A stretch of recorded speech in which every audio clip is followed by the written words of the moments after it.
Halo, Assalamualaikum. Hari ini kita akan belajar tentang vektor. Selamat menyimak. Vektor adalah besaran yang mempunyai besar dan arah. Misalkan ada titik A yang merupakan titik pangkal dan titik B yang merupakan titik ujung. Kita tarik garis dari A ke B. Nah, ini merupakan vektor AB. Cara penulisannya yaitu A besar, B besar, lalu di atasnya dikasih tanda panah. Atau kita bisa menuliskannya dengan hanya satu huruf kecil. Misalkan kita beri nama vektor A. Nah, di atasnya juga sama ya, dikasih garis panah. Nah, panjang garis ini menunjukkan besar vektor, sedangkan arah anak panahnya menyatakan arah vektor. Vektor posisi adalah vektor yang pangkalnya di titik O 0,0. Vektor posisi titik A ditulis OA, ada tanda panah di atasnya. O-nya pangkal, A-nya ujung. Kita tarik garis. Nah, ini jadi vektor OA. Nah, vektor posisi itu ada yang di bidang, ada yang di ruang. Ada dua jenis ya. Nah, untuk yang di bidang itu ada dua komponen, yaitu X dan Y. Sedangkan jika ada di dalam ruang ada tiga komponen, yaitu X, Y, dan Z. Jika titik A di R2 atau pada bidang dengan koordinat titik A-nya itu X, Y, maka vektor OA atau kita simbolkan A kecil yaitu adalah X, Y. Penulisannya ke bawah itu vektor kolom, atau penulisannya ke samping XY-nya itu dinamakan vektor baris, atau bisa juga kita menuliskannya dengan vektor basis, yaitu kita tinggal menambahkan I, vektor I dan J, jadi X, I tambah Y, J.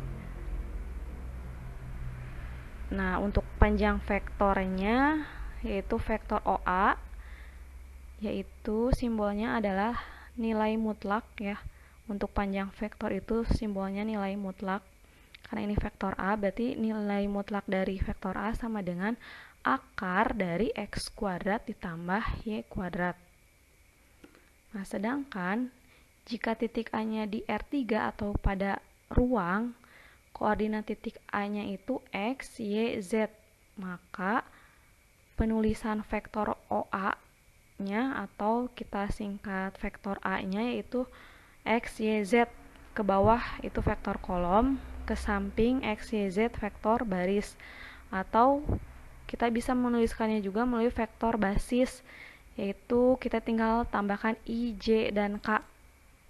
Jadi yang ada X-nya I, yang ada Y-nya J, yang Z-nya K. Nah, untuk panjang vektornya sama, lambangnya itu nilai mutlak. Karena ini ada tiga komponen, berarti akar dari X kuadrat tambah Y kuadrat ditambah Z kuadrat. Nah, jika titik A-nya misalkan X1, Y1, Z1, sedangkan B-nya X2, Y2, dan Z2, maka vektor AB-nya itu adalah X2 dikurangi X1, Y2 dikurangi Y1, Z2 dikurang Z1. Nah, ini penulisan vektor kolom, atau nanti bisa ditulisnya ke samping vektor baris, atau bisa juga nanti dituliskan dengan vektor basis. Nah, tapi cara mencarinya gini ya, dikurangi. Nah, terus panjang vektornya, panjang vektor AB-nya itu sama dengan akar X2 dikurangi X1 kuadrat ditambah Y2 dikurangi Y1 kuadrat ditambah Z2 dikurangi Z1 kuadrat. Nah, itu panjang vektornya ya, lambangnya nilai mutlak. Vektor satuan dari vektor A dinotasikan dengan vektor E. Vektor E memiliki panjang satu satuan searah dengan vektor A. Nah, vektor satuan dari suatu vektor A dinyatakan dengan rumusnya ini berarti vektor E sama dengan vektor A dibagi panjang vektor A. Rumusnya itu panjang vektor A dibagi vektor A dibagi panjang vektor A. Misalkan contohnya diketahui vektor A-nya itu adalah negatif 3, 4. X-nya negatif 3, Y-nya 4. Tentukan vektor satuan yang searah vektor A.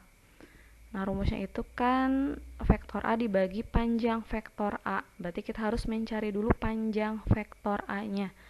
Mencari panjang vektor yaitu pakai rumus akar dari negatif 3 kuadrat ditambah 4 kuadrat sama dengan akar 9 tambah 16 sama dengan akar 25 sama dengan 5. Nah, ini panjang vektor A-nya berarti 5. Nah, kita tinggal substitusi ke rumus. Berarti vektor satuannya sama dengan vektor A-nya kan negatif 3, 4 per kita bagi dengan panjang vektornya tadi 5. Nah, pembagian itu kita ubah jadi kali. Sama aja kan ya, berarti negatif 3, 4 dikali, nah ini kalau bagi jadikan kali dibalik, tadinya 5/1 jadi 1/5. Kita kalikan masing-masing, negatif 3 dikali 1/5 sama dengan negatif 3/5. Lalu satu lagi 4 dikali 1/5 jadi 4/5. Nah, ini hasilnya, ini berarti vektor satuannya negatif 3/5, 4/5. Kesamaan dua vektor. Dua vektor dikatakan sama jika kedua vektor tersebut mempunyai besar dan arah yang sama. Perhatikan gambar berikut. Nah, kita bisa lihat di sini vektor RS dengan vektor PQ panjangnya sama ya, besarnya sama, arahnya juga sama. Berarti vektor PQ sama dengan vektor RS karena panjang atau besarnya dan arahnya sama. Sedangkan jika dua vektor besarnya sama namun arahnya berlawanan, maka vektor tersebut merupakan vektor yang berlawanan atau dilambangkan negatif. Nah, perhatikan gambar berikut. Nah, di gambar PQ dan RS ini kan sama ya panjangnya, besarnya sama. Namun bedanya kalau PQ arahnya ke atas sedangkan RS ke bawah. Nah, jadi kita bisa simpulkan vektor PQ itu sama dengan negatif vektor RS atau negatif vektor PQ sama dengan RS. Nah, jadi ini berkebalikan. Nah, sampai sini dulu tentang vektor, nanti kita akan lanjut di pertemuan selanjutnya. Assalamualaikum.